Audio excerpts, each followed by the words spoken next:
Olá, bom dia para você, seja bem-vindo a essa edição. Nós estamos ao vivo, agora 8 horas 31 minutos pelo horário de Brasília, nosso horário de sempre.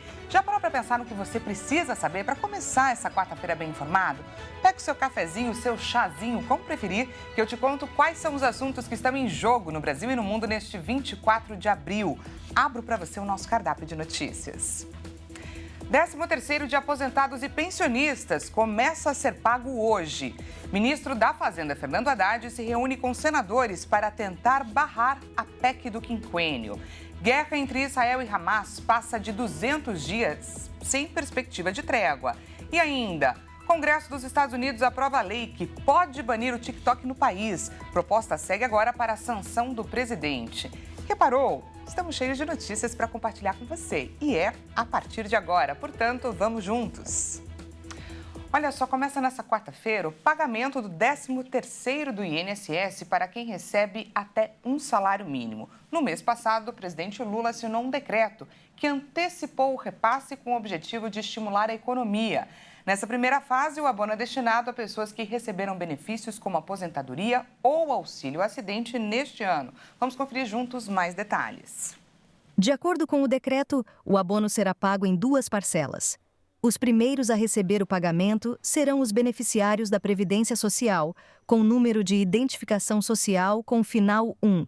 Têm direito ao abono pessoas que receberam auxílio por incapacidade temporária, auxílio acidente, aposentadoria, pensão por morte ou auxílio reclusão.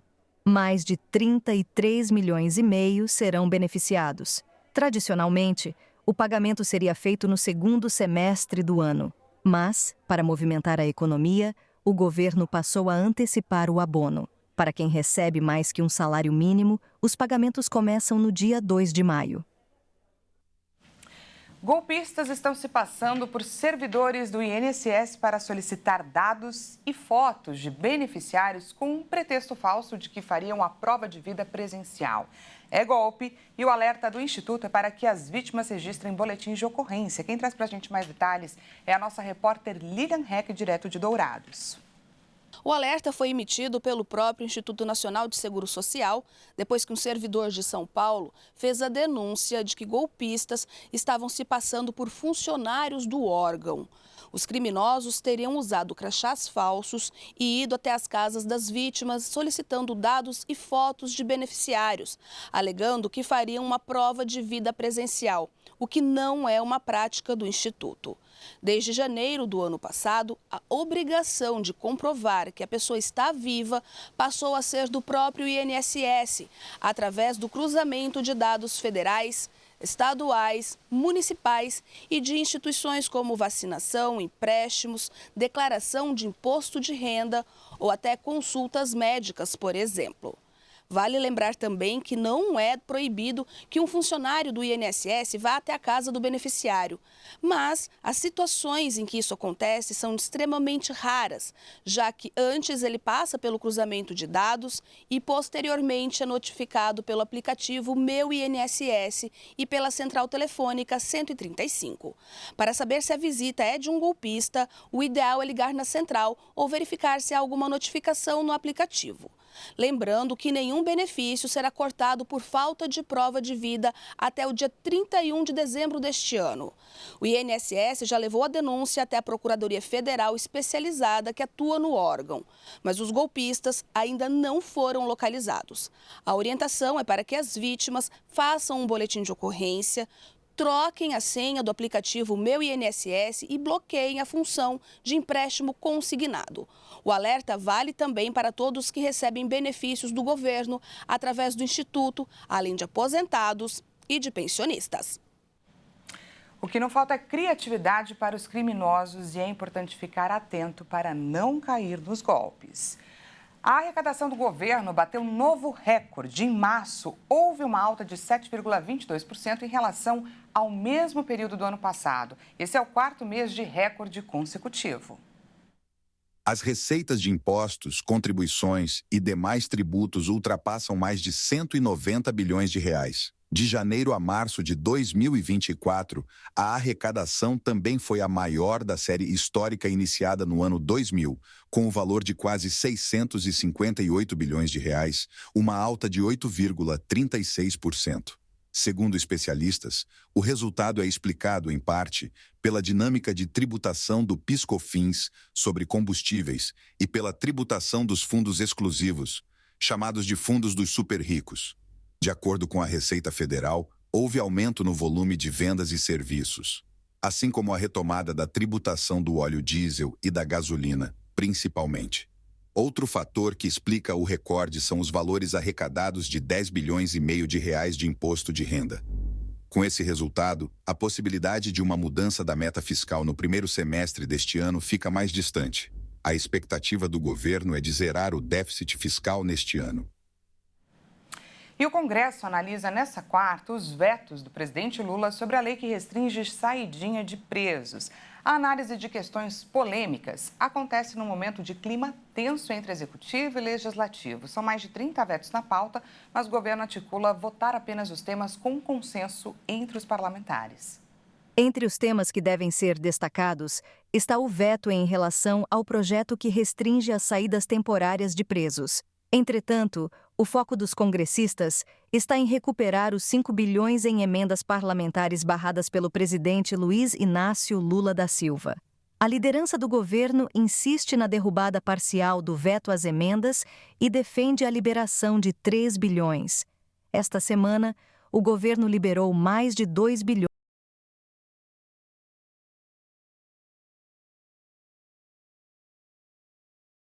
Que o Senado aprove antes um projeto para a retomada do seguro obrigatório de danos pessoais por veículos automotores terrestres.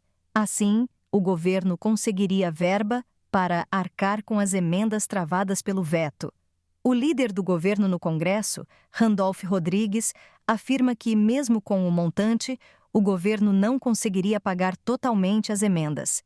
Isso porque os 15 bilhões do projeto de lei do seguro para veículos também seriam usados para minimizar a perda de receita em razão da prorrogação da desoneração da folha de pagamento e também para arcar o programa emergencial voltado ao setor de eventos. Tem muita coisa em pauta em Brasília. Olha só, tem atualização também sobre a chamada PEC do quinquênio, aquela que turbina o salário de juízes, magistrados, promotores e defensores. O ministro da Fazenda, Fernando Haddad, se encontrou com senadores para tentar barrar a aprovação da proposta.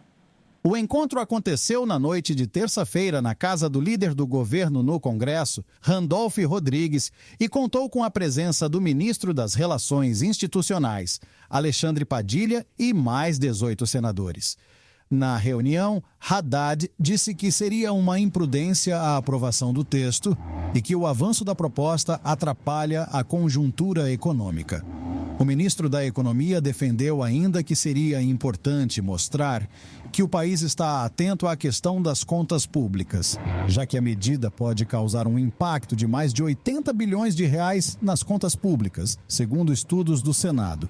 A proposta, que é uma iniciativa do senador Rodrigo Pacheco, presidente do Senado, cria uma parcela mensal de valorização por tempo de exercício para servidores públicos da carreira jurídica. O texto prevê o pagamento de 5% do salário para cada 5 anos de serviço, com um limite máximo de 30%. Segundo o projeto de lei, o objetivo é evitar a migração de magistrados do serviço público para o setor privado, oferecendo uma estruturação sólida, boa remuneração e atratividade. No encontro, o ministro também falou sobre as incertezas no cenário internacional, que impactam na economia do país, e contou que se encontrou com representantes da agência de classificação de risco Moody's na terça-feira.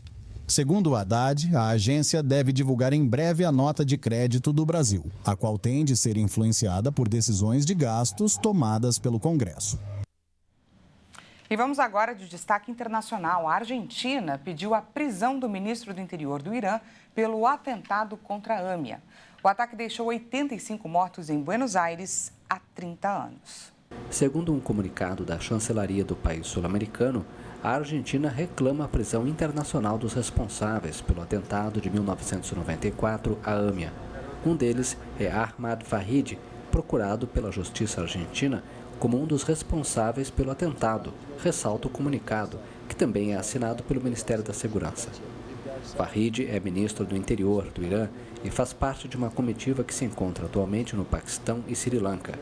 Nesse sentido, o escritório central da Interpol emitiu uma difusão vermelha para a prisão de Farid a pedido da Argentina, que solicitou aos governos do Paquistão e Sri Lanka que efetuem a prisão, segundo o comunicado. No último dia 12, a justiça argentina determinou que os atentados contra a Embaixada de Israel em 1992 e a AMIA, 2 anos depois, foram ordenados pelo Irã, uma decisão considerada histórica pela comunidade judaica.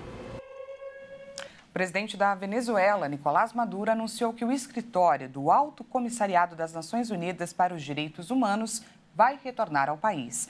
O órgão havia sido expulso em fevereiro após expressar preocupação com a prisão de uma ativista. O anúncio foi feito por Maduro ao lado de Karim Khan, procurador do Tribunal Penal Internacional, que investiga a Venezuela por suspeita de crimes contra a humanidade. Estamos de acordo em não concordar em alguns temas, por exemplo, a investigação que minha promotoria realiza em relação ao governo. Estou de acordo. Que superemos. Concordo, vamos superar as diferenças, o conflito que tivemos. Estou preparado para receber o enviado do Alto Comissário, como sempre. As portas do Palácio de Miraflores estão abertas. Pronto, como sempre, as portas do Palácio de Miraflores estão abertas. Não ficou clara a data que a delegação do Alto Comissariado vai retornar ao país. Em fevereiro, a entidade expressou preocupação com a prisão de Rocío San Miguel, acusada de terrorismo por supostos vínculos com um plano para assassinar Maduro. E veja a seguir, guerra entre Israel e Hamas passa de 200 dias sem perspectiva de trégua. E ainda, Congresso dos Estados Unidos aprova a lei que pode banir o TikTok no país. A gente volta já já, não perca!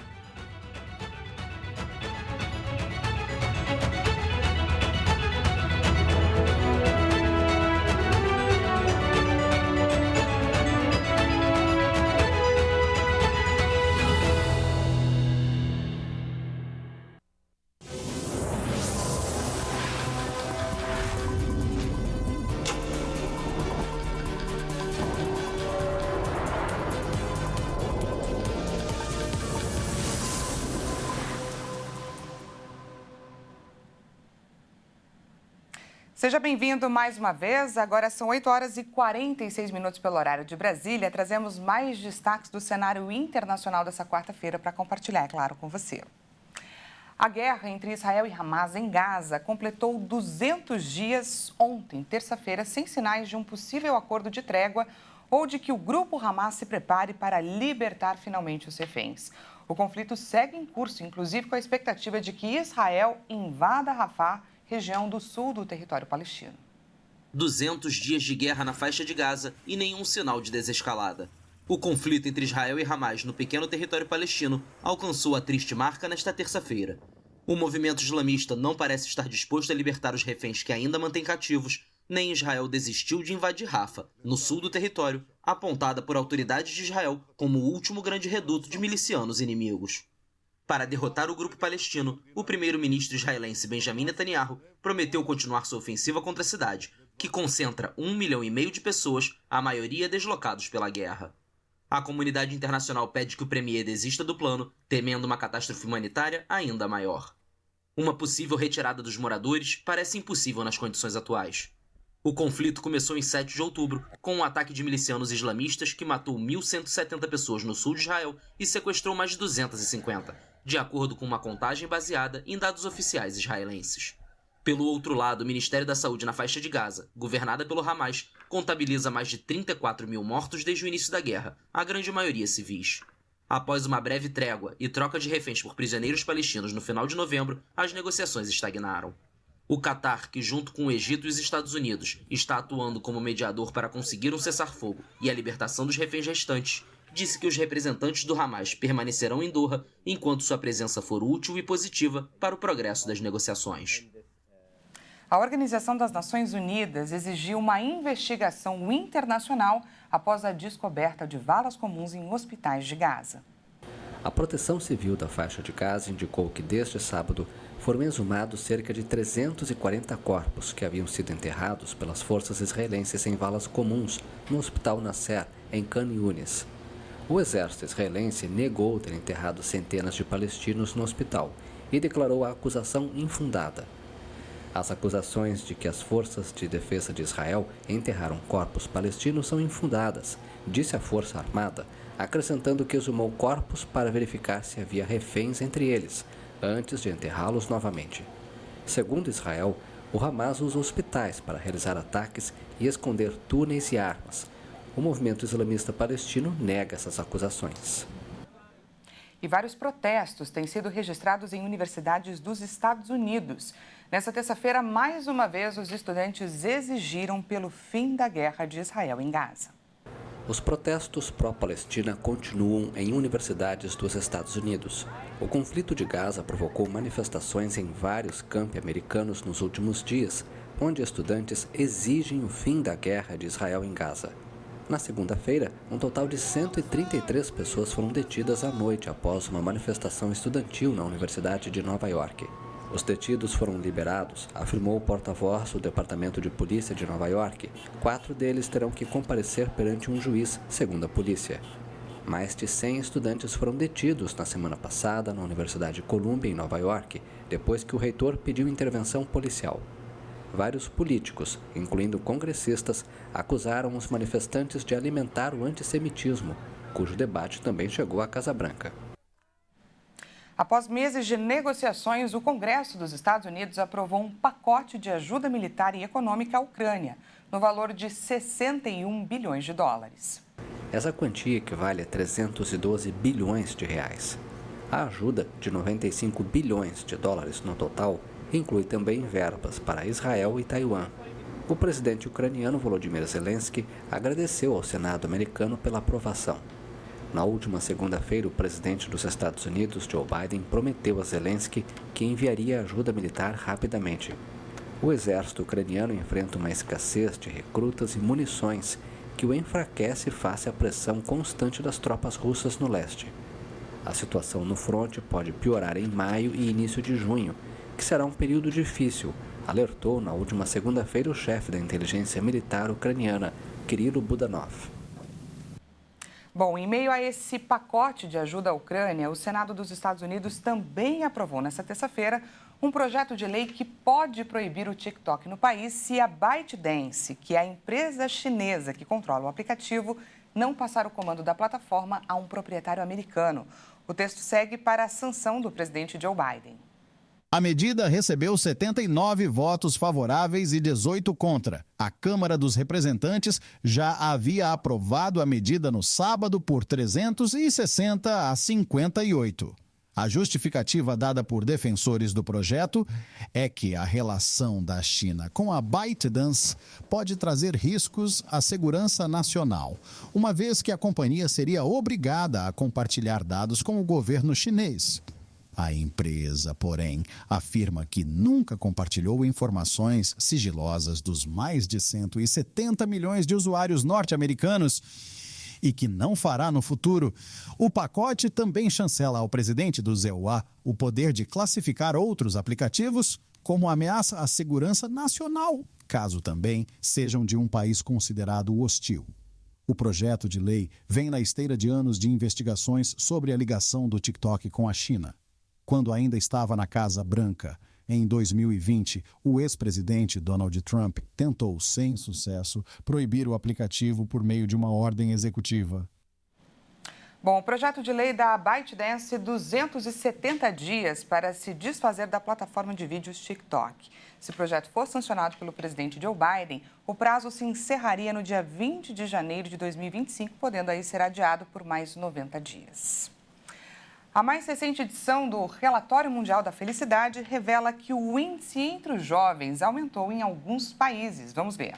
Segundo a pesquisa, os países escandinavos como a Finlândia, Dinamarca, Islândia e Suécia continuam no topo da lista. Até aí, nada de novo. Mas um grupo de países tem subido no ranking de forma constante. Nos últimos 3 anos, países da Europa Central e Oriental ultrapassaram algumas nações da Europa Ocidental na lista geral da felicidade. Em 2024, a República Tcheca e a Lituânia chegaram pela primeira vez ao top 20, em 18º e 19º lugares, respectivamente. De acordo com o levantamento, este aumento deve-se à felicidade dos jovens. A Lituânia, por exemplo, ocupa o primeiro lugar no ranking de felicidade entre os jovens. O estudo revela que o crescimento econômico e o investimento em infraestrutura contribuíram para a melhoria do índice no país.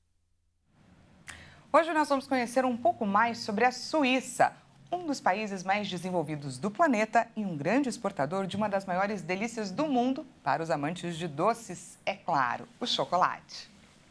O país está localizado na Europa Ocidental e a estimativa da população suíça é de cerca de 8 milhões e 500 mil pessoas. No país, as línguas oficiais são alemão, francês, italiano e o romanche. Grande produtor mundial de chocolate, a Suíça é conhecida no mundo todo por seu chocolate de qualidade. O país é o maior consumidor desta iguaria no mundo. Em média, o suíço come por ano 9 quilos de chocolate.